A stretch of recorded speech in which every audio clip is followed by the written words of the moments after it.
Hi, I'm Dave. This is another video in my Subtle Aspects of Being Human series. Today I want to talk about the seer.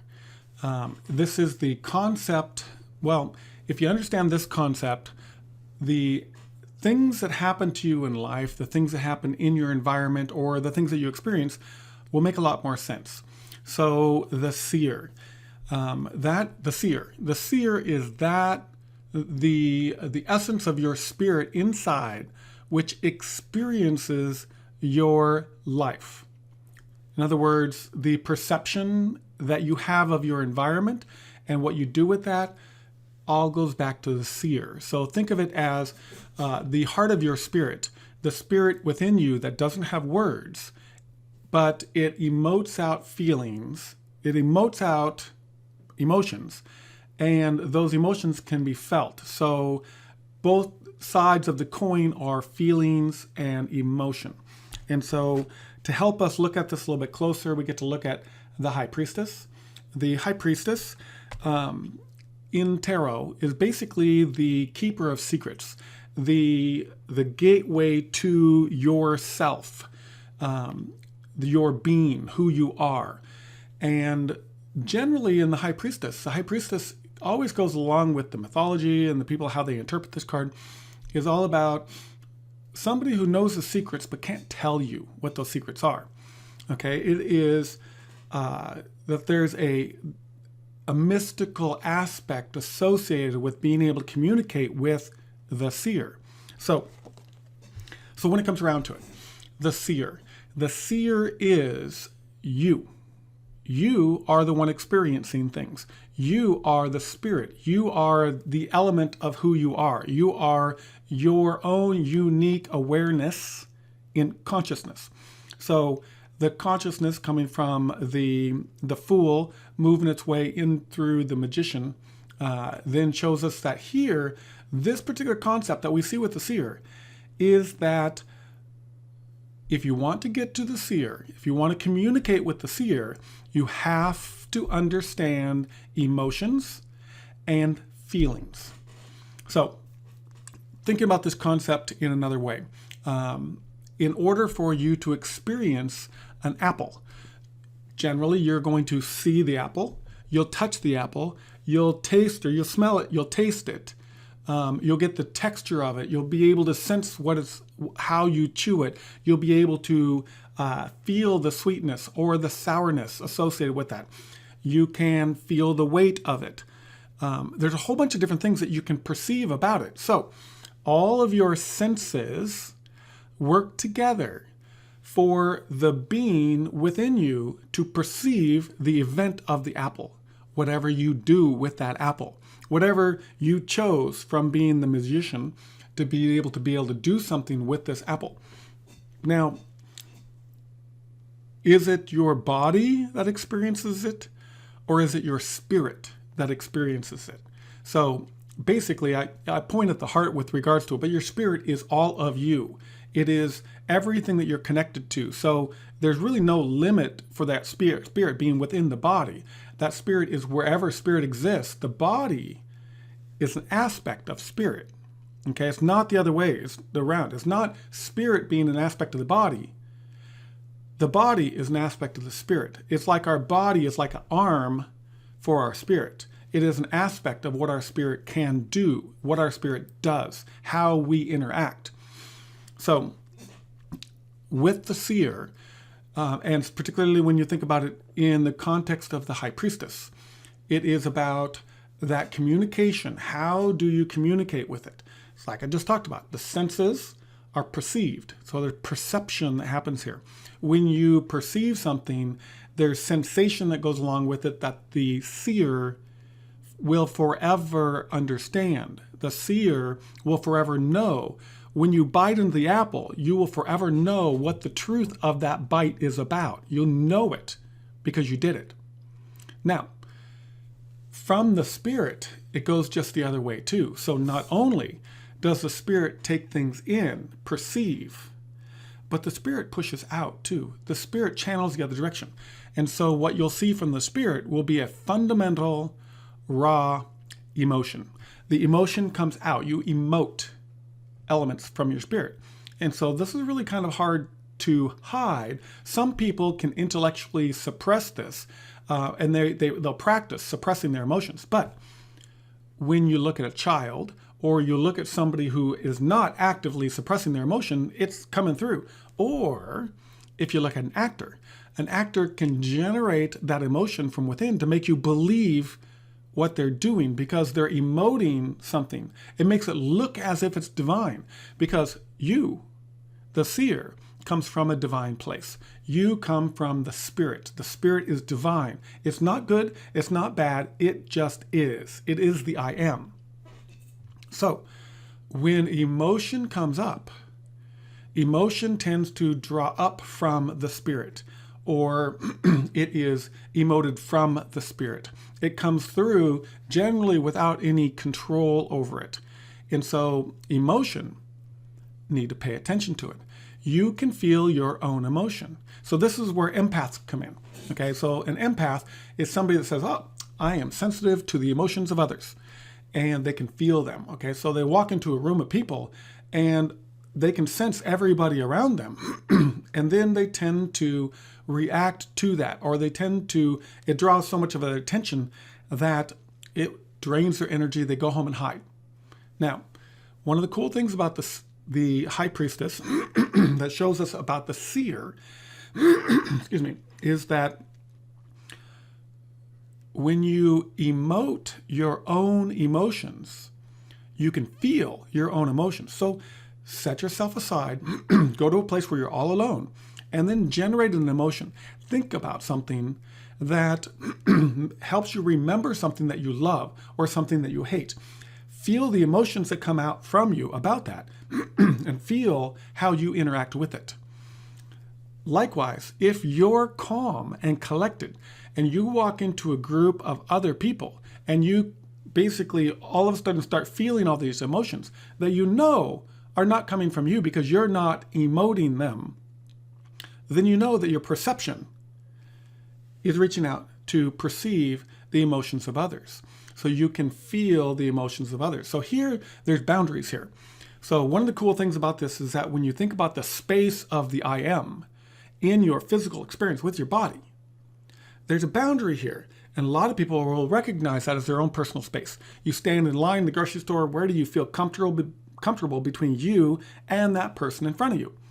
It kind of outlines the aura. It kind of outlines your arm length distance away that you're willing to stand with somebody. And what you'll find is that this space becomes kind of your energetic aura space where the emotion that happens in your space can be perceived in this space. So when your aura intersects with somebody else, that area of intersection becomes an area where you can perceive their emotions. Now, other people get better at this. They can step outside this zone. So in a raw sense of things that we'll see in the next card, the Empress, the raw sense of things is that there's natural things that happen. There's natural boundaries that we all are kind of involved in.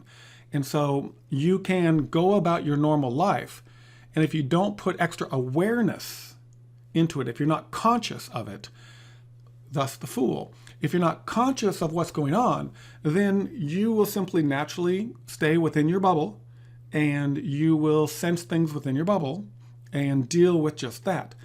If you're conscious about this and you go outside of it just a little bit, you can enhance your experiences by overlapping the auras. Okay, this is where the power of two people communicating, the power of two people being together, that when you create your conversation over space and time where you're away from each other, it makes it a little bit harder to feel it.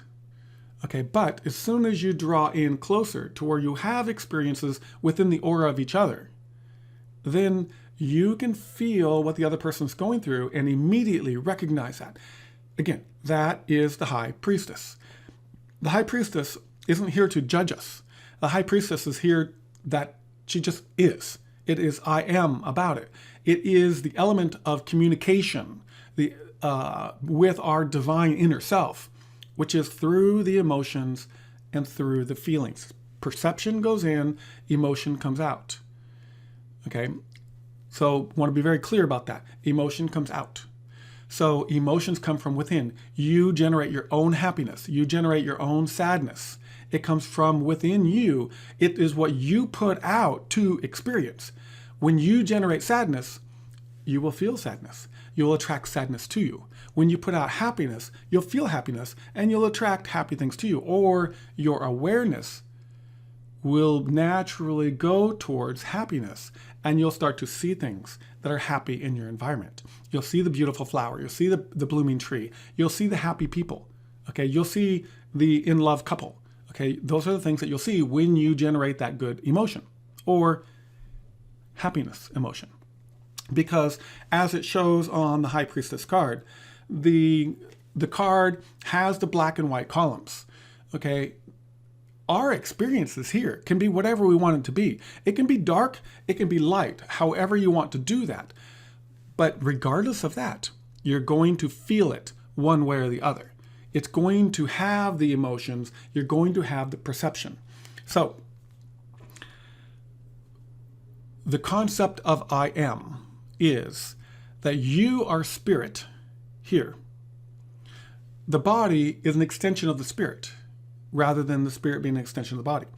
In the body, we have senses to perceive what's going on around us. Okay, and so we perceive our environment. We reach out and touch something so we can sense it that way.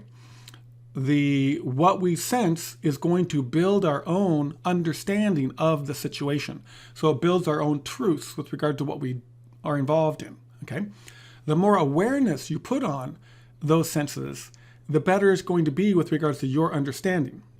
Now, I guess another thing here with the High Priestess is that the High Priestess is a way for you to be able to tell the difference between the mundane versus the divine.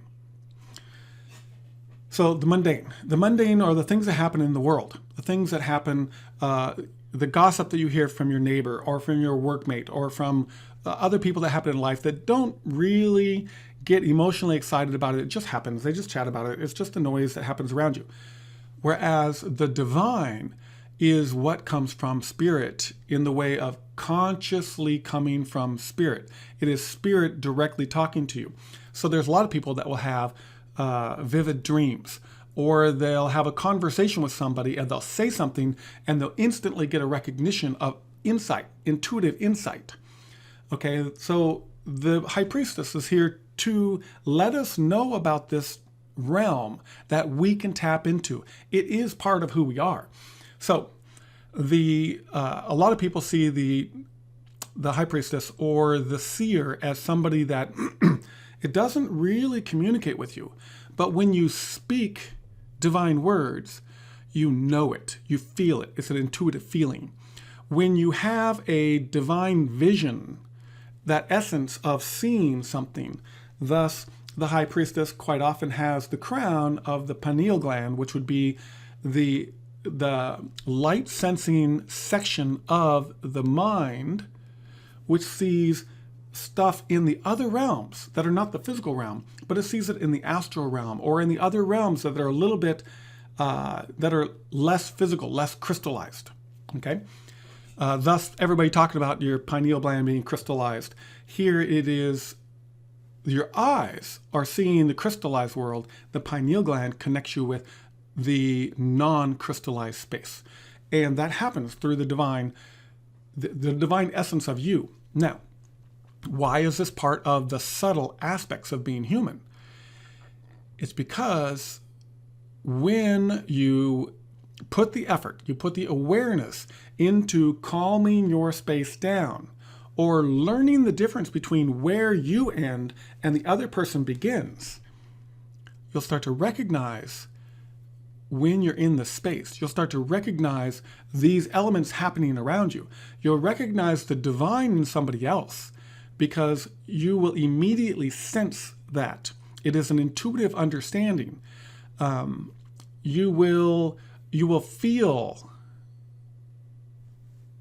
So when somebody speaks and they say, oh yeah, I feel fine, but the emotion that they're putting out is sadness and depression, you know that the words that they spoke aren't aligned with the feelings. Yet when somebody says, I feel great, and they actually honestly feel great, or they say, I'm doing great, and they feel great, because you are there to sense that they're feeling, you see that they're in line with that, and you can sense that as being the truth. So it's probably good enough for now to talk about the High Priestess. It's simply that concept of the feelings that you get around you, because you use your senses to perceive, and the emotions are there to be felt. Okay, so there's lots of other things that can be felt. You know, we talk about the five senses: what you see, what you taste, what you touch, what you smell. But what you feel is also one of those senses that the scientists can't really put categories on it, but it's innately understandable by you as a human, because you feel. Just simply put, you feel, and from those feelings you perceive those. And so you want to pay attention to that so you can find the alignment with what comes out versus what you perceive. Is that aligned? Can you find the alignment?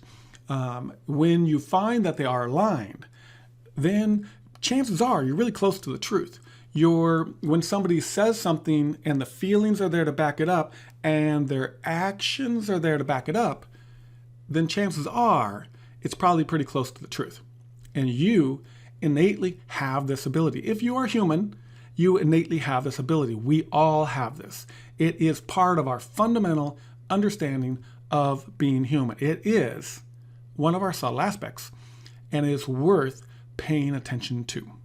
So the next one, we're going to go into the Empress and talk about why the Empress is so important in our experience.